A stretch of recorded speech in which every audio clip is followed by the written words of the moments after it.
وہ ناکام ہی ہوں گے۔ اللہ تعالیٰ ہم تمام مسلمانوں کی مدد فرمائے۔ اللہ تبارک تعالیٰ نے آگے اسی سورۃ آل عمران کی آیت نمبر 14 میں اللہ تبارک تعالیٰ نے کہا زُيِّنَ لِلنَّاسِ حُبُّ الشَّهَوَاتِ مِنَ النِّسَاءِ وَالْبَنِينَ والقناطير المقنطرة من الذهب والفضة والخيل المسومة والأنعام والحرث ذلك متاع الحياة الدنيا والله عنده حسن المآب۔ اللہ تبارک و تعالیٰ نے اس آیت کریمہ کے اندر حب الدنیا کے سلسلے میں کہا، اور حدیث میں بھی اللہ کے نبی صلی اللہ علیہ وسلم نے اس کے بارے میں تعلیم دیتے ہوئے کہا یہ دو چیزیں حب الدنیا و کراہیت الموت، یہ دو چیزیں ایسی ہیں جو انسان کو پوری طریقے سے اللہ تبارک و تعالیٰ سے غافل کر دینے والے۔ دنیا کی محبت دل میں رچ اور بس جائے، دنیا کا مال اور متاع، دنیا کی کامیابی، دنیا کا مقام اور منصب اور مرتبہ، یہ ساری چیزیں انسان کے دل میں رچ اور بس جائیں، دراصل اللہ تبارک و تعالیٰ کی طرف سے آزمائش ہوتی ہے۔ اللہ نے کہا زُيِّنَ لِلنَّاسِ حُبُّ الشَّهَوَاتِ، لوگوں کے لیے مزین کر دی گئی، خوبصورت بنا دی گئی کیا چیز؟ حب الشہوات، خواہشات کی محبت۔ کن چیزوں کی خواہشات کی محبت؟ من النساء، عورتوں کی خواہشات، والبنین، آل و اولاد کی خواہشات، والقناطیر المقنطرة من الذهب والفضة، سونے اور چاندی کے ڈھیر کی خواہشات، اور والخیل المسومة والانعام والحرث، بڑے بڑے چوپائے، اونٹ جنہیں بہت ہی قیمتی مال و متاع سمجھا جاتا ہے، ان سب چیزوں کی خواہشات کی محبت لوگوں کے دل میں رچا اور بسا دی گئی ہے اور ان کے لیے مزین کر دی گئی۔ اللہ تعالیٰ نے کہا ذَلِكَ مَتَاعُ الْحَيَاةِ الدُّنْيَا، یہ تو دنیا کی زندگی ہے۔ ذَلِكَ مَتَاعُ الْحَيَاةِ الدُّنْيَا، یہ دنیا کی زندگی ہے۔ وَاللَّهُ عِنْدَهُ حُسْنُ الْمَآبِ، اور اللہ تبارک و تعالیٰ کی طرف اصل ٹھکانہ ہے۔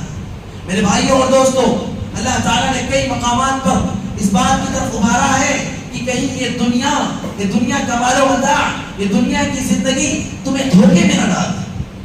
فَلَا تَغُرَّنَّكُمُ الْحَيَاةُ الدُّنْيَا وَلَا يَغُرَّنَّكُم بِاللَّهِ الْغَرُورُ۔ اللہ نے کہا کہ یہ دنیا کی زندگی تمہیں دھوکے میں نہ ڈال دے، یہ شیطان اور مردود تمہیں دھوکے میں نہ ڈال دے۔ دھوکے میں کیسے ڈالے گا؟ اس دنیا کے اندر ہم دیکھ رہے ہیں کہ بہت سے کفار ہیں جنہیں اللہ تبارک تعالیٰ نے مال و دولت سے نوازا، جنہیں اللہ تبارک تعالیٰ نے آل و اولاد کی کثرت سے نوازا، جن کے پاس بنگلے ہیں، جن کے پاس بڑی بڑی گاڑیاں ہیں، جو دنیاوی طور پر بڑے کامیاب تصور کیے جاتے ہیں، بڑے کامیاب سمجھے جاتے ہیں۔ دل میں خیال پیدا ہوتا ہے کہ ہم تو اللہ تبارک تعالیٰ پر ایمان لانے والے لوگ ہیں، ہم تو دن رات اللہ اس کے رسول کی تعلیمات پر عمل کرنے والے لوگ ہیں، ہم تو اللہ تعالیٰ کے لیے نمازیں پڑھتے، روزے رکھتے، صدقات و خیرات کرتے، بہت ساری نیکیاں کرتے، پھر اللہ تعالیٰ نے ہمیں یہ ساری چیزیں نہیں دے گا، انہیں کیوں دیا؟ آتا ہے نا خیال بھائیوں؟ اللہ تعالیٰ نے ہمیں نہیں دیا، انہیں کیوں دیا؟ اس کا سبب یہ ہے میرے بھائیوں، اللہ کے نبی صلی اللہ علیہ وسلم نے کہا کہ الدنیا سجن المؤمن و جنت الکافر، یہ دنیا مومن کا قید خانہ ہے اور کافر کی جنت ہے۔ اللہ تبارک و تعالیٰ آج یہ نعمتیں جو کافروں کو دے رہا ہے نا، کافروں کو جو نعمتیں دے رہا ہے نا، دراصل ہمارے لیے آزمائش ہے، امتحان بھی ہے ہمارے لیے۔ دیکھتے ہیں بندہ مال و دولت دوسروں کے پاس دیکھ کر کیا کرتا ہے، کیا اللہ تبارک و تعالیٰ کو کوستا ہے، کیا نعوذ باللہ اللہ تبارک و تعالیٰ سے شکوے کرتا ہے، کیا کرتا ہے بندہ؟ اللہ تبارک و تعالیٰ بندے کو آزماتا ہے۔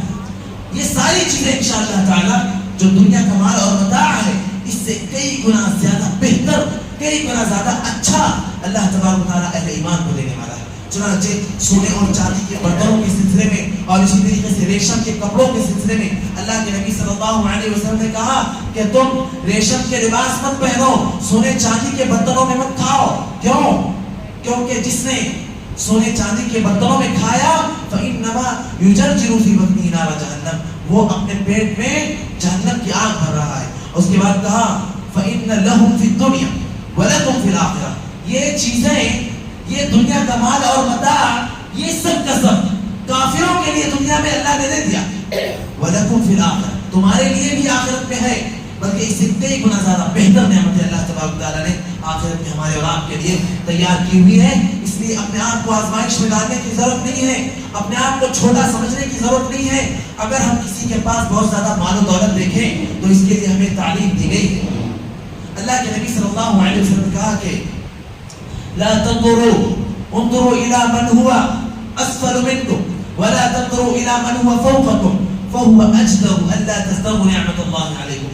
اللہ نے کہا مال و دولت اور دنیاوی اعتبار سے جو تم سے پچھڑے ہیں، جو تم سے کم ہوں، انہیں دیکھو، انہیں مت دیکھو جو تم سے اوپر ہوں. یعنی تمہارے پاس اللہ نے جو مال و دولت دیا ہے، تم سے کم درجے والے جو لوگ ہیں نا، ان کو دیکھو.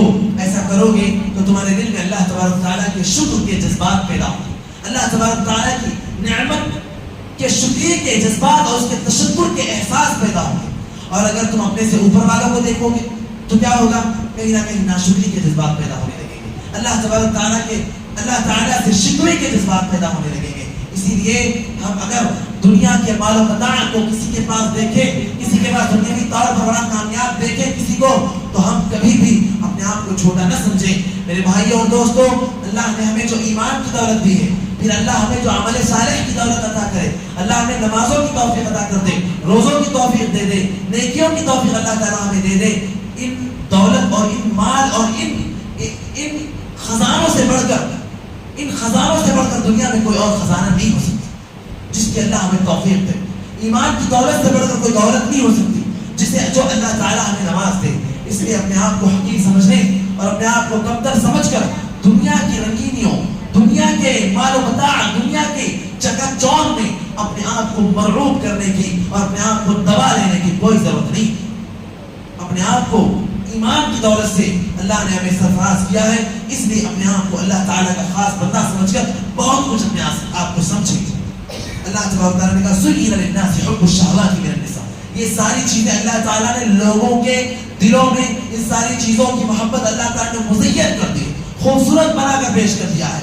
یہ اللہ تعالیٰ جن بندوں کو دیتا ہے ان بندوں کو اللہ تعالیٰ آزماتا ہے، اور بہت کم بندے ہوتے ہیں جو اللہ تبارک و تعالیٰ کی آزمائش میں کامیاب ہوتے ہیں. اللہ تعالیٰ نے کہا کہ انما اموالکم و اولادکم فتنہ واللہ عنده اجر عظیم. یہ مال و دولت، یہ دنیا، یہ تمہارے لیے فتنہ ہے، یہ آزمائش ہے، یہ آزمائش ہے. اور اللہ تعالیٰ کے پاس تمہارے حق میں جو اجر اور ثواب ہے وہ بہت بڑھ کر، وہ بہت زیادہ. اس لیے میرے بھائیوں، دنیا کی رنگینیوں میں اپنے آپ کو دھوکے میں ڈالنے کی ضرورت ہے. اللہ نے اگر ہمیں دیا ہے تو اللہ کے شکر کے جذبات سے اپنے آپ کو دور رکھ لینے کی اور محض دنیا داری میں پڑ جانے کی ضرورت نہیں ہے، بلکہ اللہ ہمیں دے تو اس پر شکر ادا کرنا چاہیے. ہمارے پاس نہ ہو تو ہمیں صبر کرنا چاہیے. اللہ کے نبی صلی اللہ علیہ وسلم نے کہا، بڑی پیاری حدیث، بڑی خوبصورت حدیث ہے. اللہ کے نبی صلی اللہ علیہ وسلم نے کہا عجبا لامر المؤمن، عجبا لامر المؤمن فان امره كله له خير. مومن کا معاملہ بڑا عجیب ہے، کیونکہ ہر حال میں اس کے لیے خیر ہی خیر ہے. عام زبان میں کہتے ہیں نا کہ چاروں انگلیاں گھی میں، کہتے ہیں نا، معلوم ہے کہ نہیں معلوم ہے یہ کہاوت، چاروں انگلیاں گھی میں، یعنی خیر ہی خیر، فائدہ ہی فائدہ، بھلائی ہی بھلائی. اللہ کے نبی نے کہا کہ عجبا لامر المؤمن، مومن کا معاملہ خیر ہی خیر، عجیب معاملہ. فإن أمره كله له خير وليس ذلك إلا للمؤمن. اور یہ صورتحال صرف مومن کے لیے ہوتی ہے. کیا صورتحال؟ ان اصابته ضراء ان اصابته سراء شکر فكان له خير. اللہ تعالیٰ اگر اسے بھلائی عطا کرتے، خیر عطا کرتے، خوشیاں عطا کرتے، مال و دولت عطا کرتے، اللہ تعالیٰ اگر اسے اپنی نعمتوں سے نوازتے ہیں تو کیا کرتا ہے؟ شکر ادا کرتا ہے. اور جب بندہ شکر ادا کرتا ہے تو اس کے حق میں خیر ہوتا ہے. خیر کیسے ہوتا ہے؟ کیونکہ جب بندہ شکر ادا کرتا ہے، اللہ کہتے ہیں کہ لئن شکرتم لأزیدنکم ولئن کفرتم ان عذابی لشدید. اگر تم شکر ادا کرو گے، لئن شکرتم لأزیدنکم، اگر تم شکر ادا کرو گے تو ہم تمہیں اور بڑھا کر دیں گے. ولئن کفرتم ان عذابی لشدید. اور اگر تم ناشکری کرو گے تو اللہ کا عذاب بڑا سخت ہے. اللہ کہتے ہیں میرا عذاب بڑا سخت ہے.